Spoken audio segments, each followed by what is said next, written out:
70s of the last century, these deaths triggered an investigation, which at that time became the largest in the history of the United States. In 13 months, 4 children were abducted and killed on the territory of the district. Their bodies were found in different parts of the district. The children were found between 4 and 19 days after their death. A wave of fear and mass hysteria swept through southeast Michigan. Young people were notified of the danger, and parents flooded the streets around the schools, meeting and seeing off their children. The few who went in groups and under the supervision of their parents could go to safety houses if they felt uncomfortable. The children were even afraid to use the playground right behind the Birmingham police station. In Livonia, there was even one incident involving a truck driver who attacked a man who asked 2 boys for directions.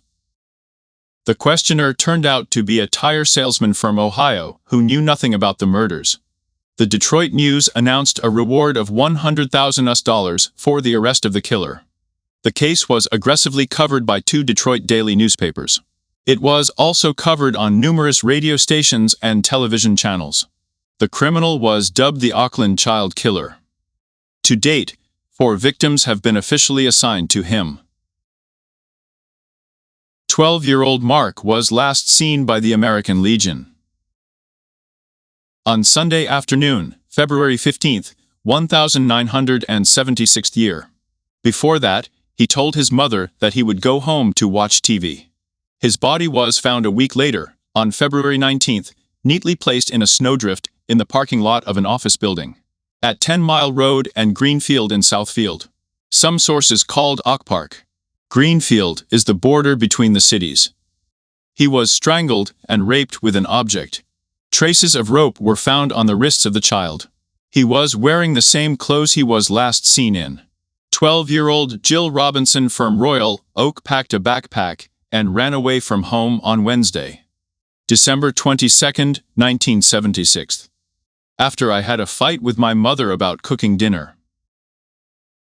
After the bike was found missing behind a hobby store on the main street of the city. Her body was found on the morning of December 26th. On the side of the I-75 highway, near the Big Beaver Road, 3 times. She was shot in the face with a shotgun. She was still wearing her backpack, and she was fully dressed. The body was placed in a snowdrift, and right in front of the Troy police station.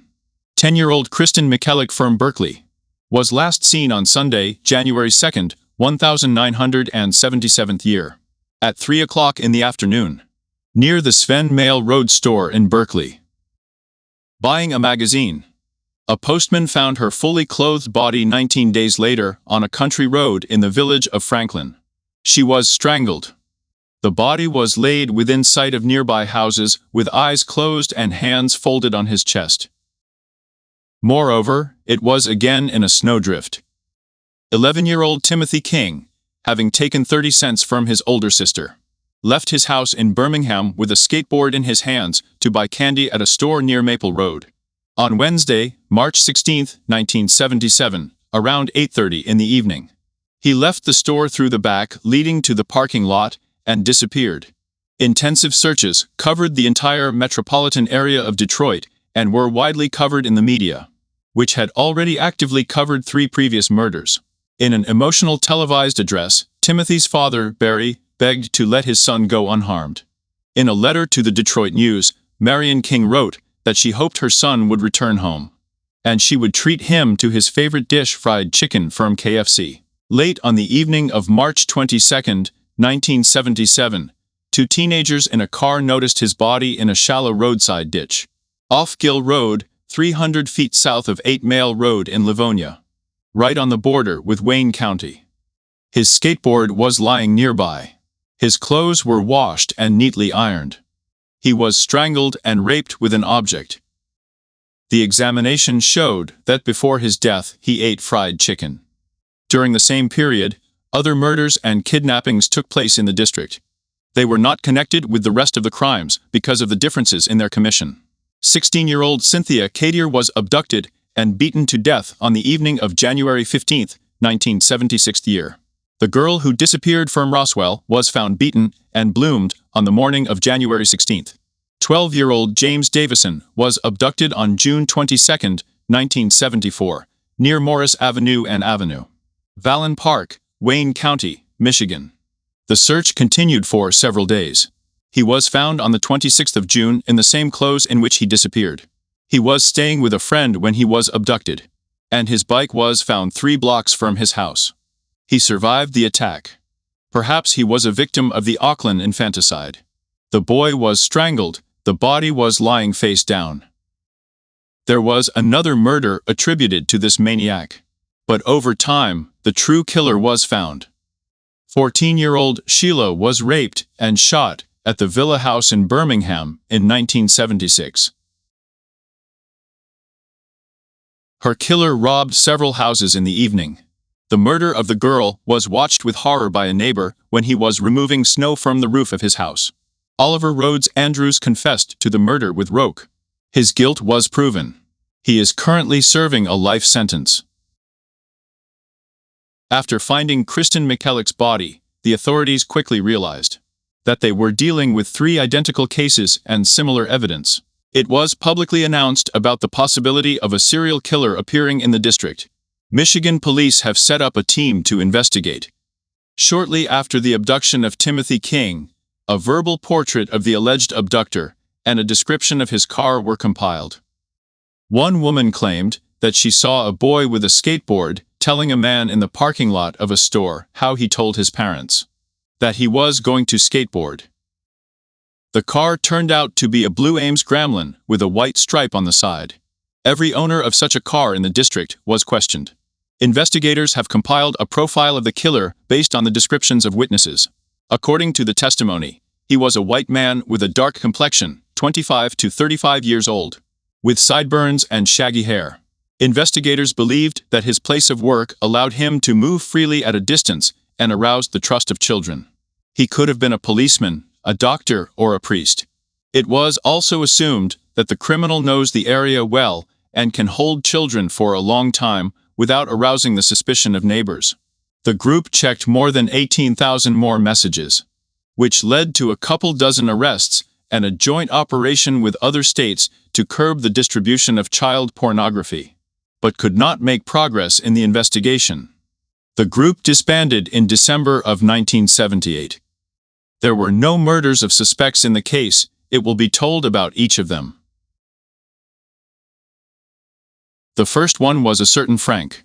Detroit psychiatrist Bruce Dantu, who worked with the investigation team a few weeks after finding Timothy's body, received an awkwardly written and overwhelmed with guilt letter from a certain Alan.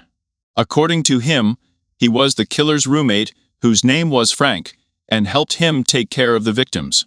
Alan wrote a terrible letter full of pleading and remorse, which said that he was losing his mind, was afraid to disappear, commit suicide.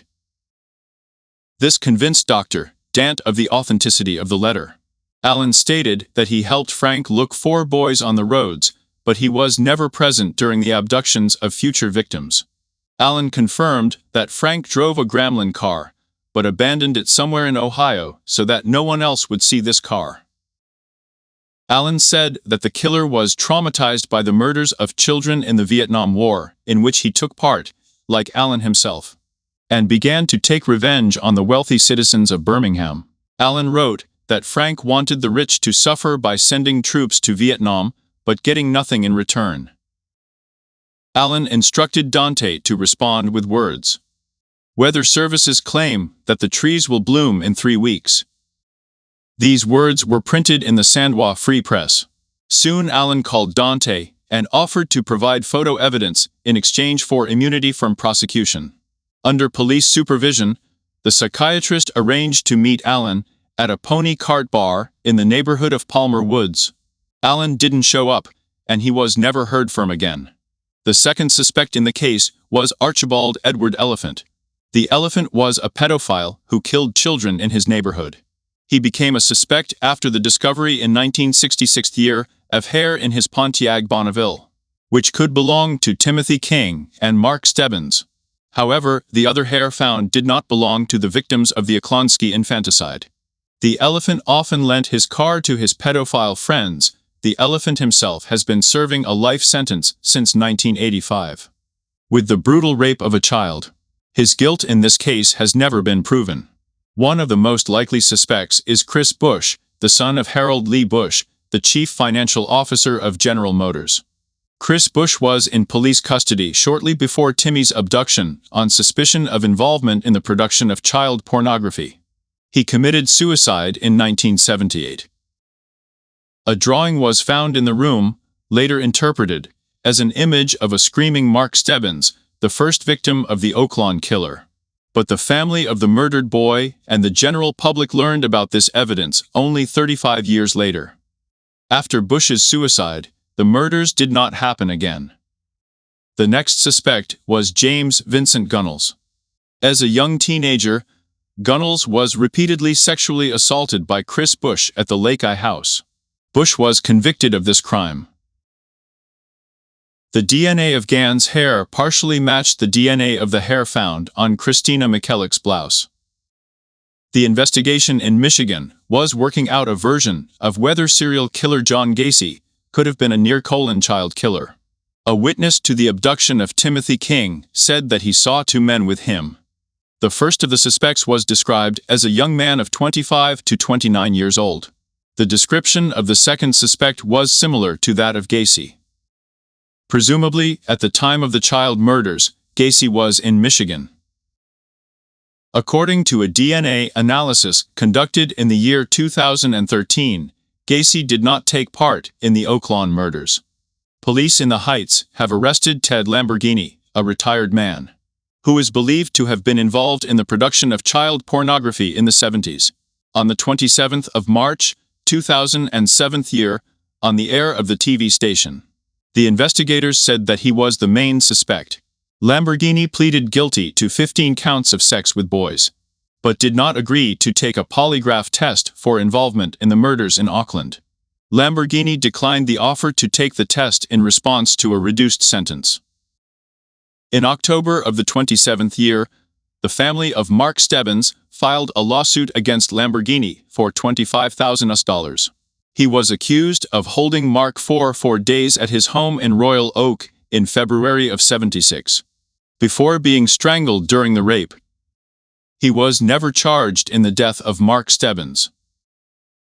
Lawyer David Bingley petitioned for compensation, including for the funeral expenses of Stebbins' brother, Michael, but stressed that the money was secondary. Police reports obtained by Ken King included a new revelation, including DNA analysis of new suspects. A sketch of a hooded child screaming in horror, reminiscent of Mark Stebbins. The bloody rope found at the scene of Chris Bush's suicide, Catherine Broad, the sister of the murdered Timothy King, collected her own archive of investigation materials.